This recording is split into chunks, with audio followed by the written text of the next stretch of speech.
लोग अक्सर कहते हैं कि हम भगवान की भक्ति करते हैं लेकिन फिर भी हमें क्या मिला। हमारे जीवन में कष्टों का अंत तो हुआ ही नहीं।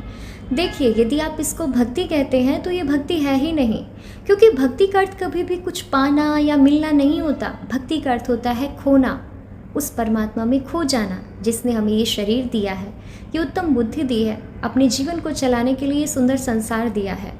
उसके प्रति कृतज्ञता का भाव होना ही भक्ति है। यदि हम उससे याचनाएं कर रहे हैं, प्रार्थनाएं कर रहे हैं, तो हम सिर्फ उससे मांग रहे हैं और कुछ नहीं। वो भक्ति नहीं है। भक्ति का अर्थ ही त्याग होता है।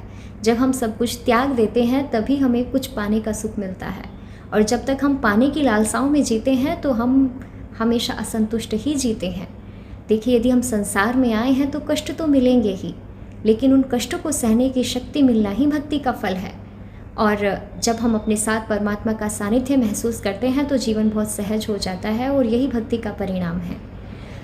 जीवन में प्रार्थनाओं से अधिक हमें भक्ति को महत्व देना चाहिए, क्योंकि प्रार्थनाओं में हम जो मांगते हैं वो भगवान स्वयं उनको पहले से जानता है, और हमारे लिए जो बेहतर है वो सब कुछ हमें वो पहले ही दे चुका है और आगे भी देता रहेगा। तो मांगना नहीं है, त्यागना है, और त्याग ही भक्ति है।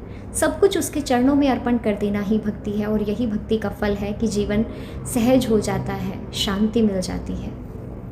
नमस्ते।